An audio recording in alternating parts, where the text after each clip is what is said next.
Push the chair down. They don't think I'm short. Where is it? I know you learn. Okay.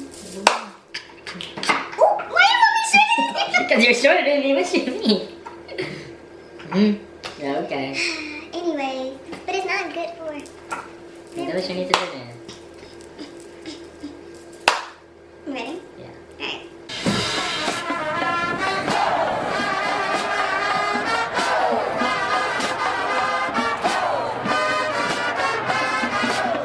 Hey y'all. Welcome back to our channel. I know it's been a while. I know we're in a new scenery. We got our painting up, we got plants, we got lamps, we got our couch. It looks nice. First and foremost, thank you all for the love on our last few videos. Thank you all for just the prayers and the amount of just love and admiration and motivation and all that good stuff for our wedding and our marriage in general. It has been a whirlwind of just getting moved in, getting settled in, as well as starting our last semester at Howard. So babe, what we gonna do today? What we gonna do for the people? Today we're gonna tell them why they should go to Howard University. And what else? We're gonna tell you a couple reasons why you might not want to go to Howard, but we're gonna tell you why you should go to Howard University. Yeah, we're gonna tell you why you should, but we're gonna be real with y'all and tell y'all, like, if we're gonna give you some things that you should think about before choosing Howard, because, you know, with Kamala being our VP and being a Howard grad and just Howard being the GOAT that it is, it's really hard sometimes for people to see past all that glory, to see like, oh, Howard has some issues, that if it doesn't align with you, you shouldn't go. So, Yeah. boom, let's get, so this is how it's gonna go. We're gonna give you a few reasons why you should, and then we're gonna talk about reasons why you shouldn't, right? Yeah. You wanna start us off? Yeah. So, when people ask me like, what is Howard like, you know, what's that experience being at a HBCU? I simply just tell them like, Howard is a place where you're celebrated and you're not tolerated. And that's really like Say it again. Say it again. Howard University is a place where you're celebrated and not tolerated. I know there's various high schools across the country that people have went to like before they decided to go to college, and there may have been, like, you very well may have experienced racism, or you may have been in a situation where you weren't looked at for the way, like, for the color of your skin. But with Howard, it's like, okay, like, we're all black, we're all people of color, and we're gonna celebrate us being black and us being people of color. And it's really just comforting, and it creates a home away from home. When you walk into the cafeteria as a freshman, you don't see like, oh, this is where I need to go sit because this is where people who look like me are. You can sit wherever you want to. Yeah. You're not worried about whether or not, if your roommate will judge you for the hair products that you bring into your dorm when you move in and different things like that. And I know you got plenty of stories of your friends and hair and how they held you down. Yeah. And the dorm that I was in my freshman year, they made a barber shop located right at the bottom that you get a free cut in. Shout out to Drew Hall, 4th floor, 3rd floor for the re-up. But Anyways. Yeah. That's you? Okay, Yeah. well, my first point is similar to his. I think the biggest reason why I chose Howard would be because of the community that I received, or I would receive when I was deciding. I grew up going to predominantly white institutions my entire life.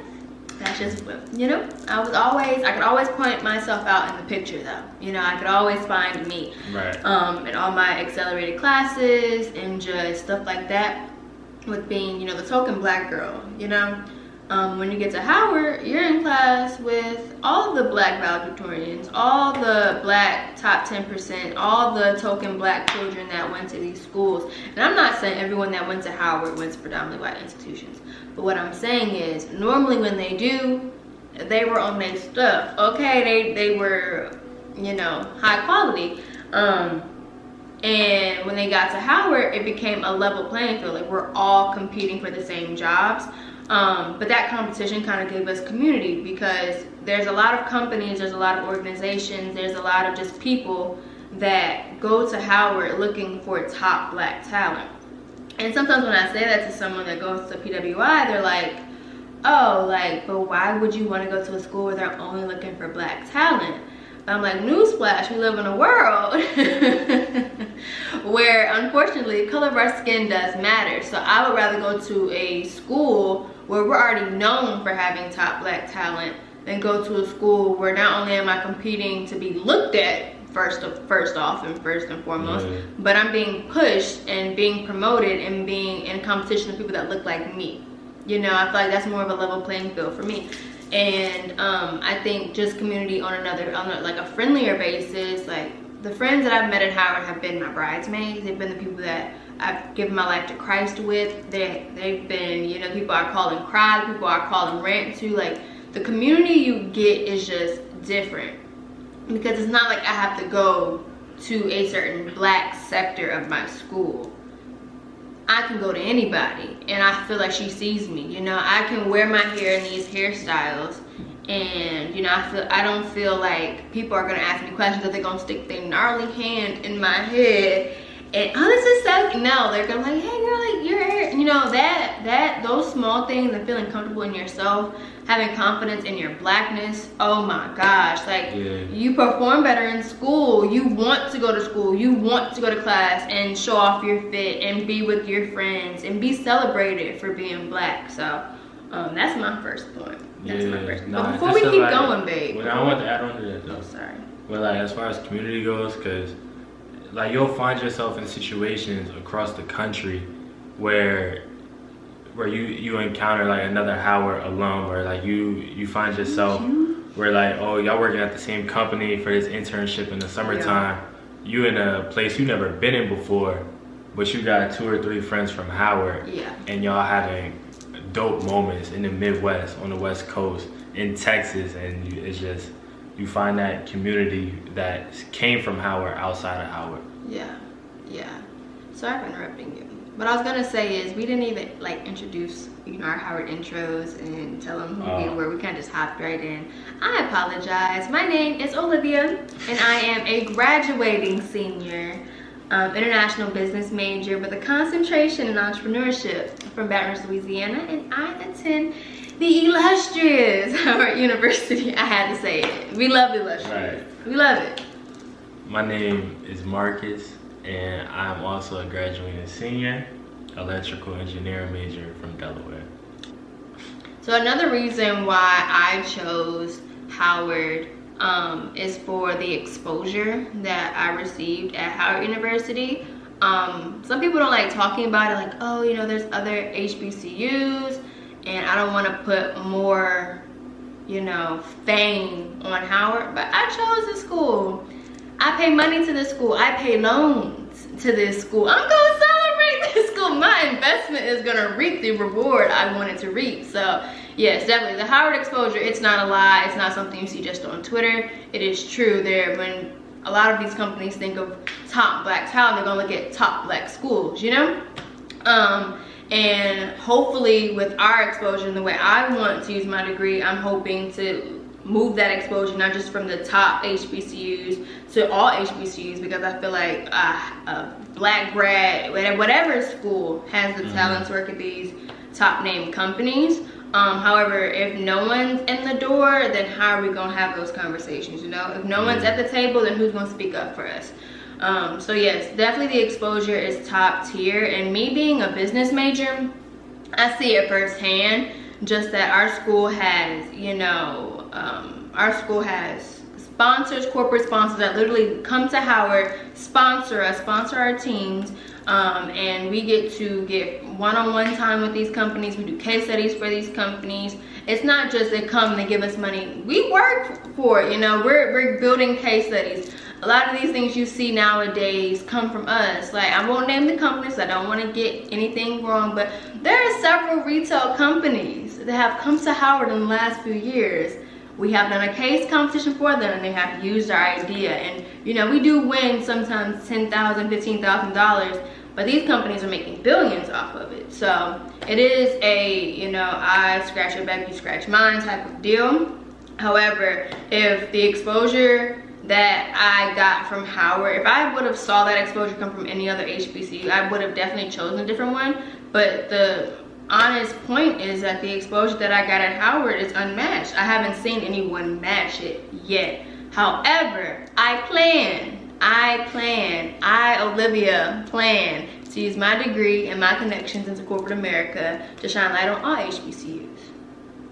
So, yeah, just to add to that, as far as like the like with regards to exposure, the people at Howard will expose you to new opportunities also. I know, like for me as a freshman, just seeing seniors like, oh, like you about to leave here and code and make over 100,000, like leaving college, like I didn't know that that was possible. yeah.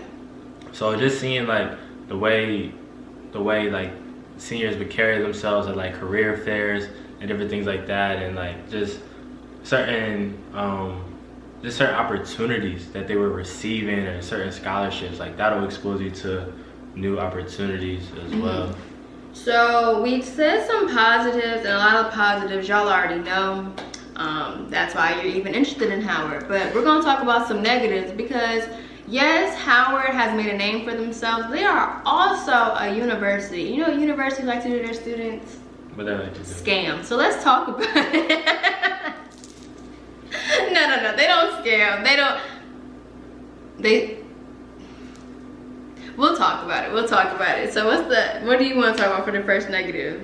Because I've just been talking away. Oh, I mean, I ain't about to go into the whole scam situation, but I will say, a negative is that, like, if you're a person where you love to drive, attending Howard and being in DC, you know, as a freshman, driving is not the best option. Yeah. So if you are like really invested in the car that like you have from high school, or that you just like work so hard for, Howard University is not a car-friendly campus or environment. I've seen people get boots and tickets on the regular. Yeah. So, and I know paying to just like park per semester can get really expensive. Yeah. And of course, parking garages, you don't want to do that every night. So.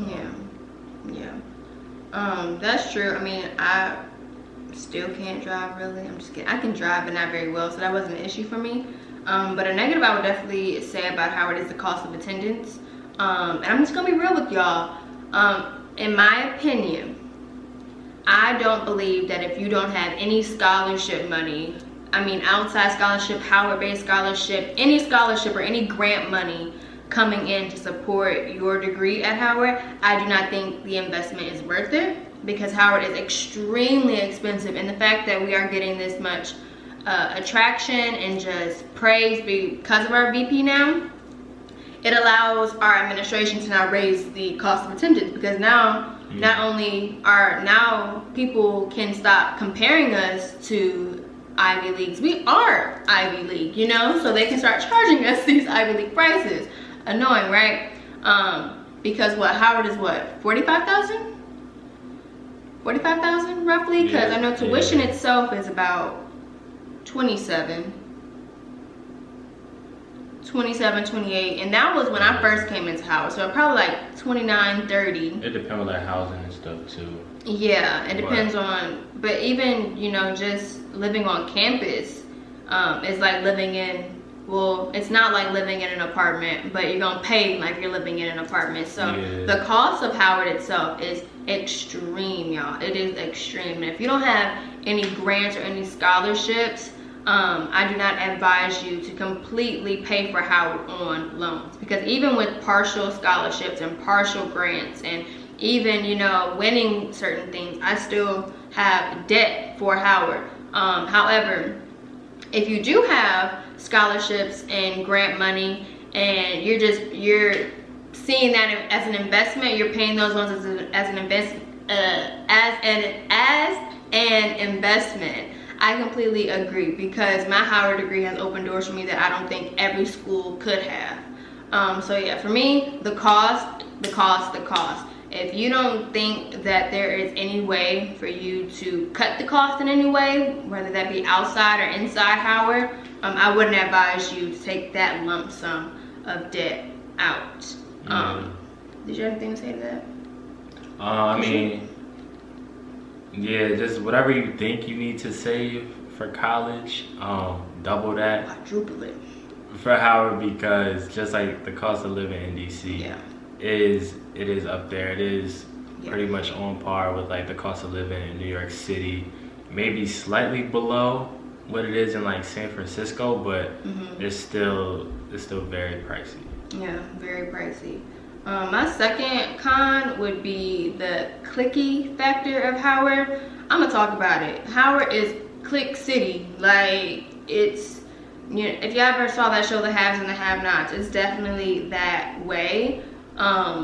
And I'm gonna just say it, if you come from a family of wealth and you attend Howard University, your experience is a lot different than people that come from families that have expected family contributions of zero. It just is. The amount of time you can spend off campus is different. The amount of things you can spend on, you know, luxury items or trying to keep up with the Joneses is a lot different.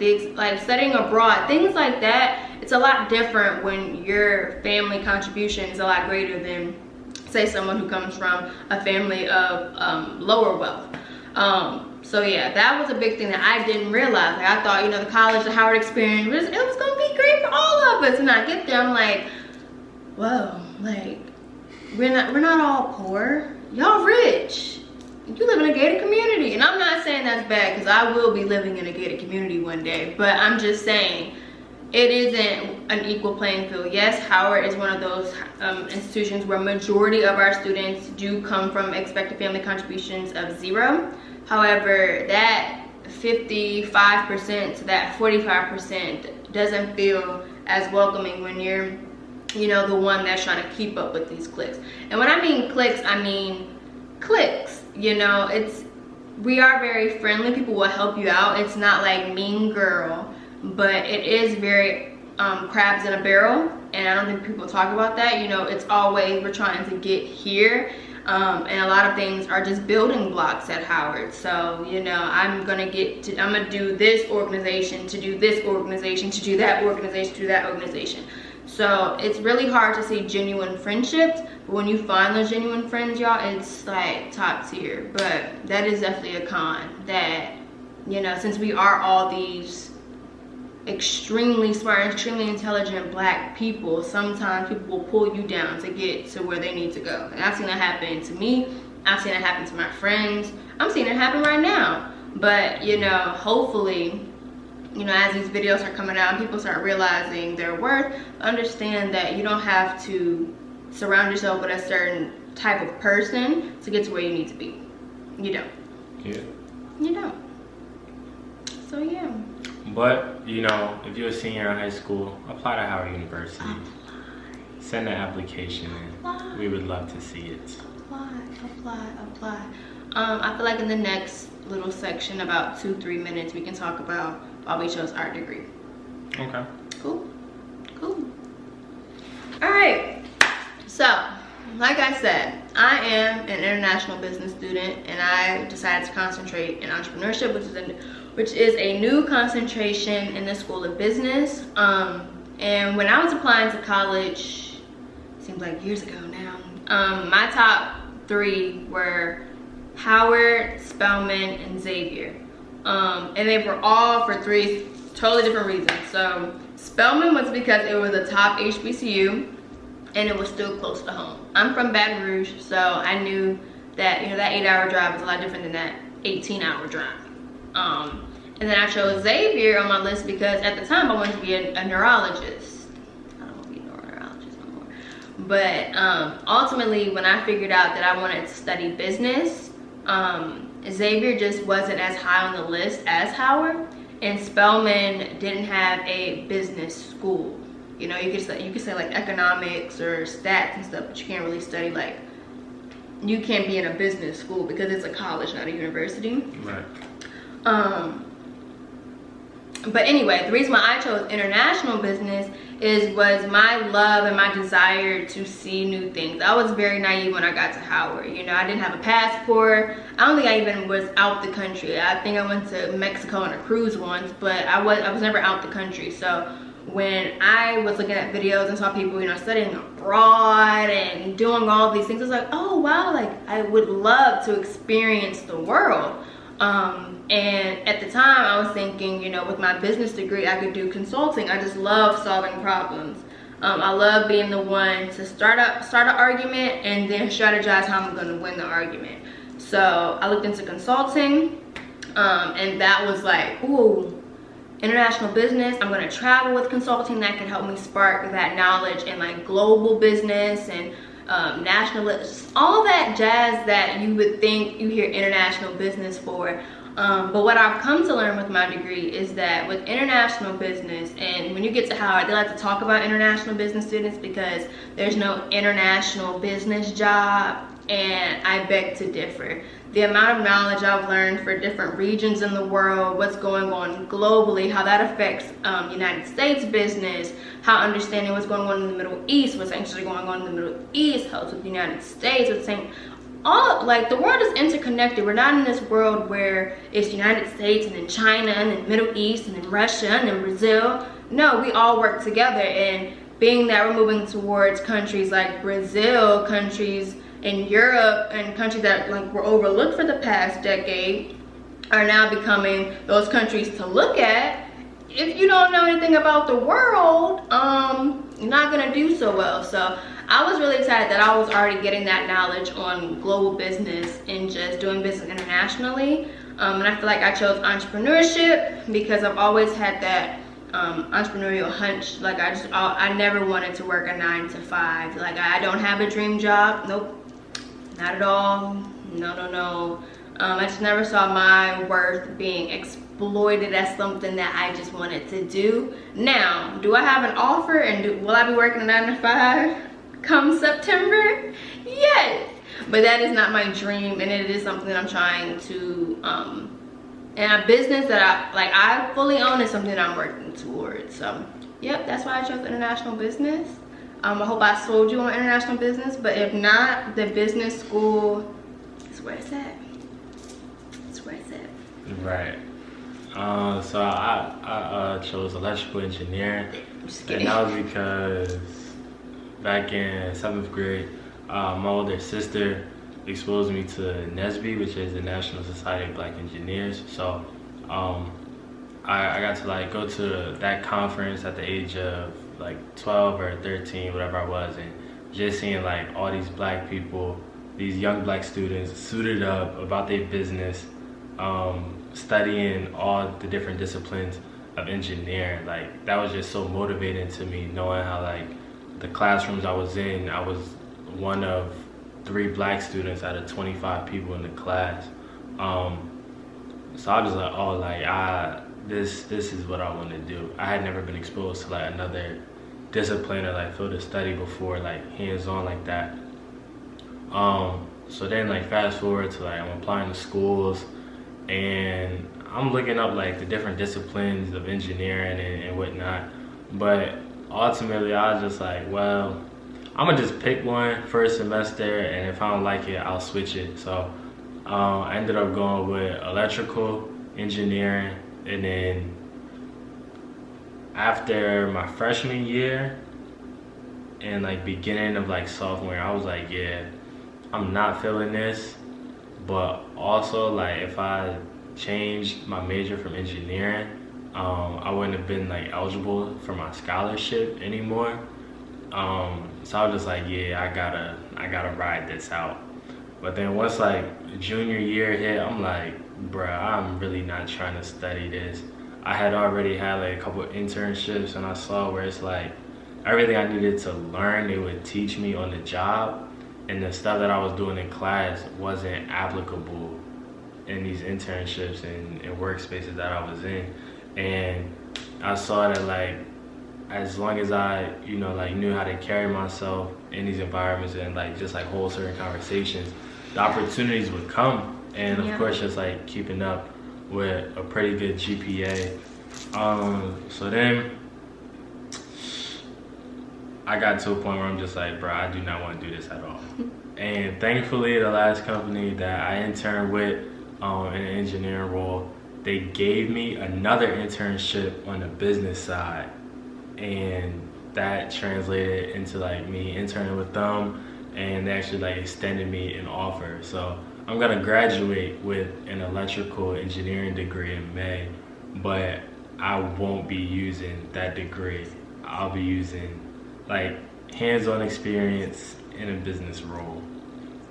However, with that electrical engineering degree, that did give me the opportunity to pretty much like go whatever route I wanted to go in. And like at these tech companies, like you go into a door with computer engineering, computer science, electrical engineering degree. Usually after like a couple of years, they'll give you like that opportunity to just like pursue a whole entire route and just like make that career change. So with an engineering degree, it does open up a whole lot of doors.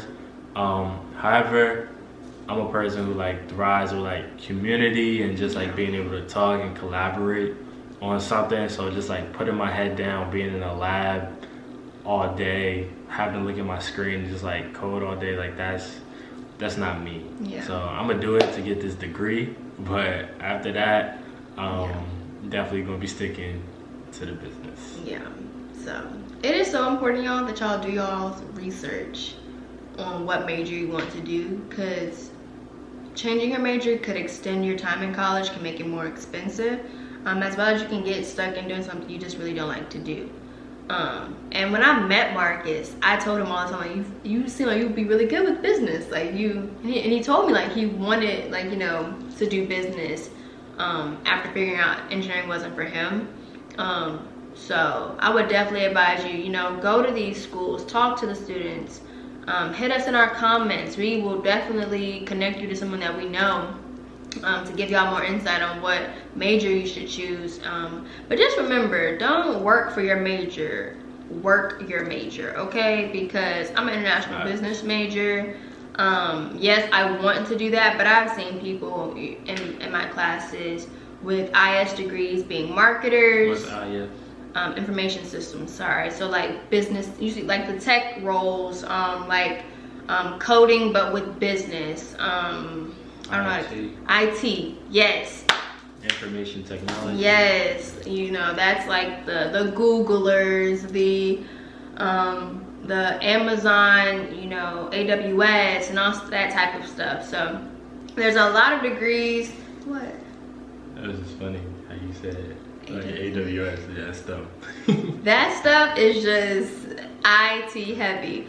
But like I said, like, work your degree. Let what you choose open the doors that you want. You know, don't ever take no for an answer. Always question these recruiters, their needs, what their interests are, because they don't know what they want.